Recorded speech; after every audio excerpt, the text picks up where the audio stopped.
because his consistency is terrible.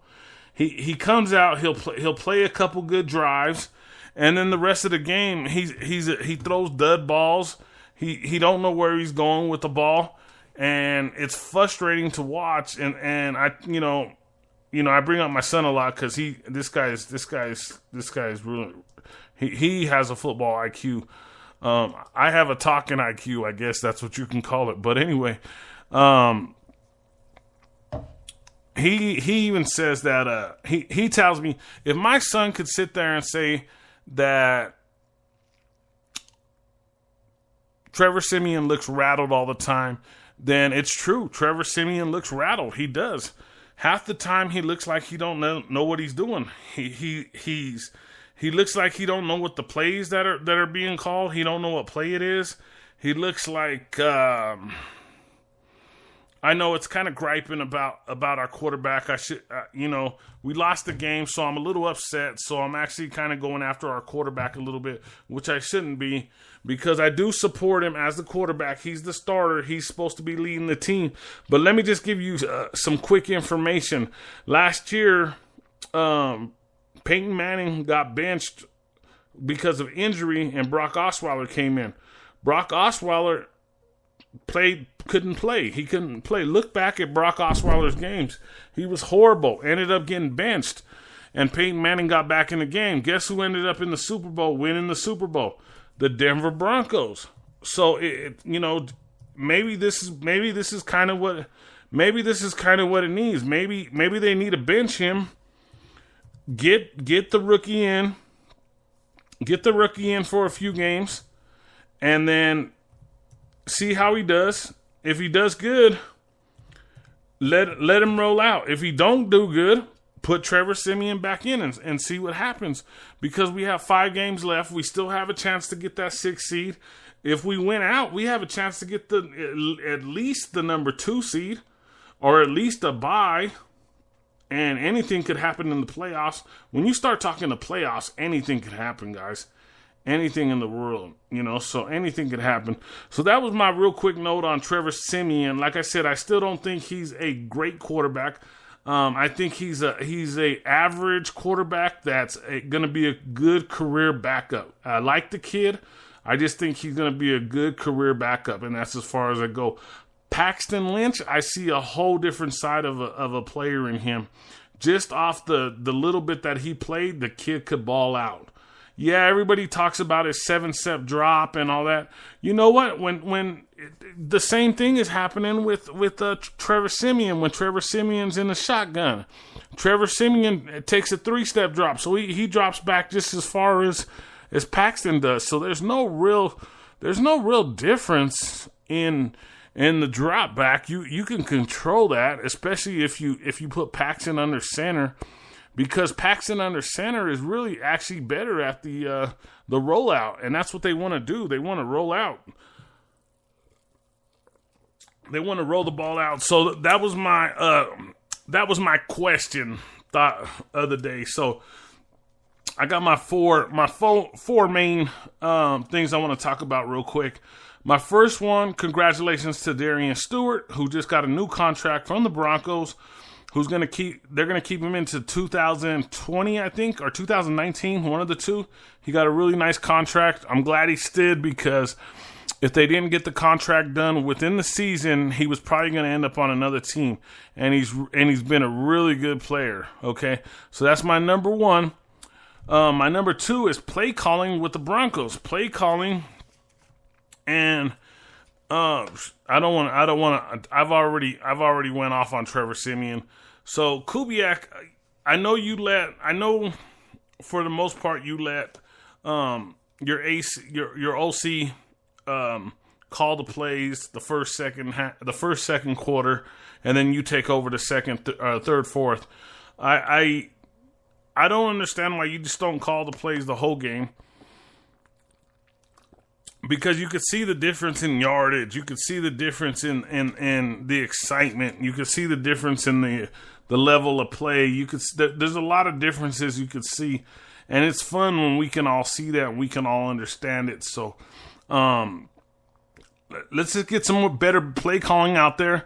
And a reminder, guys, everybody keeps blaming the line. Your quarterback has to lead the line. Your quarterback has to call out the blitz packages. Your quarterback has to know where everybody on that defense is at. If he don't know, he's going to get sacked. And that's the problem with Trevor Siemian. He doesn't know. He's like a deer caught in the headlights. That's what I'm seeing. I'm seeing that. If I could see it, you could see it. He's a deer caught in the headlights. So just watch it. Next time you're watching the Broncos, watch him play quarterback. And I know I have listeners from the Raiders. I know I have listeners from Kansas. I know I have listeners from the Chargers. Yeah, go ahead and run back and tell them. I don't care. No, but shout out to a couple of my other sports announcers that I work with. So shout out to you guys. I hope you guys had a great night. I hope your podcast went good today. I hope your numbers were high. I know we always talk about our numbers on a loss, but and number 3, I want to give a shout out to Sylvester Williams. He's really trying to pull the load. He's not ranked high. I think he's at like a 61% or something like that. And he's actually, like I said last year, we're going to be facing him this week. I just said his name earlier. The other D lineman that signed with the Jacksonville Jaguars. Sylvester Williams is the reason I think that he got, besides Von Miller, is the reason he got the big contract with the Jaguars. But I think Sylvester Williams will be here because I think he's going to take that hometown discount. And that's what happens a lot. They take that hometown discount. And I think with Sylvester Williams, I think he will. I don't think he's going to chase the big money, even though all these teams need that big D lineman. I think he's here to stay. A lot of people are worried because I think this is it. This is his last year on his contract. And if they don't extend it, then it's kind of over for him as far as him playing here with the Denver Broncos. But I think he'll be back the next couple years and be pretty successful, in my opinion. I think he'll do really good. And I think that it's going to be fun to watch him over the years. Yeah, he's played a little sluggish. He's got beat a couple times, but there's a lot of teams in the league like that. I mean, you really couldn't, in Crick, you really couldn't defend. I'll go back to that Raider game. You really couldn't do nothing when they had 9 offensive linemen in there running the ball. Those guys were humongous. So it was a fight. It was a fight for their life, but it was fun. It was fun to watch. So I'm gonna get into my last one. My last one before I talk about the future of the playoffs and everything. I want to talk about the field goal at the end. Gary Kubiak's our coach. Gary Kubiak's the play caller in the end. Gary Kubiak made the decision. We all talk about trusting what the Broncos do. We had to trust what he did. He kicked the field goal to try to win the game.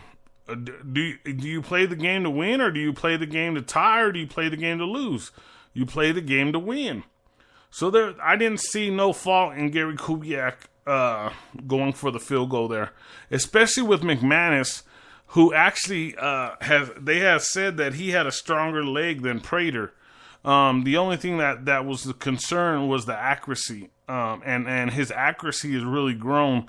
So, and I think that as soon as his accuracy grows, I think he's going to be the one to break the field goal record in another state. Actually, I don't even think it's going to be here because he got the leg. We just have to pull it through. So I had to bring up the field goal. I know everybody's upset. I know it's concerning everybody. But just hold it to a minimum, and everything will be fine, guys. Everything's going to be good. We got 5 games coming up. So real quick, we'll look into the future. We have the Jaguars coming up next week. So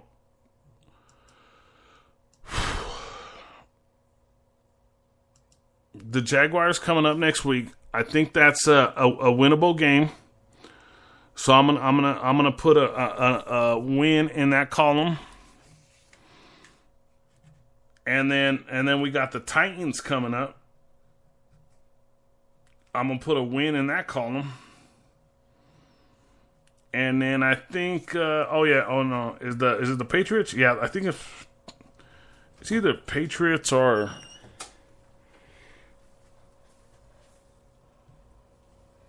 because I know we got the Raiders last. Yeah, it has to be the Patriots. So I have to relook at I don't have the schedule in front of me. 4 or 5 Chiefs. So I'll just give you a rundown of the games we got left.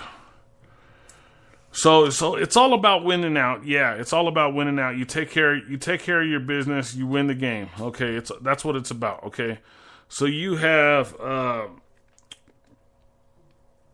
the Jaguars. Got to win that game. The Titans, you got to win that game. The Patriots, for some reason during the season, the Broncos, no matter how they're playing, no matter who's at quarterback, the Broncos always find a way to win them. So I'm going to call that game right now. I'm going to call that game a Broncos win. And then the Chiefs again. We got the Chiefs. We have to go to Arrowhead. So it's going to be pretty crazy going to Arrowhead. And then last but not least, we have the Raiders coming to Denver. And that could mean two things. That could mean we're playing for a playoff spot, and they could have already clinched. So that could actually help us. If they already clinched, they're going to send out their second, third string. They're not going to have very many starters in the game. So they're going to send out some other guys to be playing. And so I see them if they clinched a playoff berth by that time, and maybe they haven't. Maybe they're still maybe we're fighting for the division, which would be awesome. Maybe we're fighting for the AFC championship, AFC West championship in that game. It'd be usually by the last game of the season, somebody's already clinched and somebody's fighting to get in. So this could be this season has been so weird that this could come down to an AFC West championship battle, and that would be so awesome to end the season with the Raiders and the Broncos. The last game of the season fighting for the AFC championship in Colorado. That would be so much fun. Make sure I get all my messages during the week. I return every message, so make sure every message that you send, every message that gets sent out, I promise you I return them. And I thank everybody who listened tonight. It was a fun, quick night. I played a little bit of music, some up, some down music, but it was cool. But like I said, once again, it was fun to hang out with you guys. Chris, I want to thank you for coming in. I know you're working tonight. Thank you for stopping by and saying what's up and getting in the chat a little bit. I know it sounds weird with me on here alone, but tomorrow Denise and Patrick will be on the air with me. We'll be talking TWD. I can't wait. The Walking Dead. The storyline was a lot about Tara yesterday. So if you watch TWD, it's going to be fun. But once again, like I said, thank you, Chris, for tuning in. I know it's kind of odd listening to sports, but thank you again, man. I know for all the sports people out there, it's cool. But like when people don't watch sports that much, they're like, oh, whatever. But I appreciate you sitting here the whole hour with me and listening in, man. It was cool, Chris. Thank you. Because like I said, for sports, everybody knows it all, so they don't really like to comment like every other show, like every other podcast. But I will talk to you a little more, Chris, about that other podcasting station. Because the only thing I don't know about, I was talking to my buddy, and the only thing I don't know about theirs is their live chat, how theirs works. Because from what I hear, well, I'll talk about it more with you.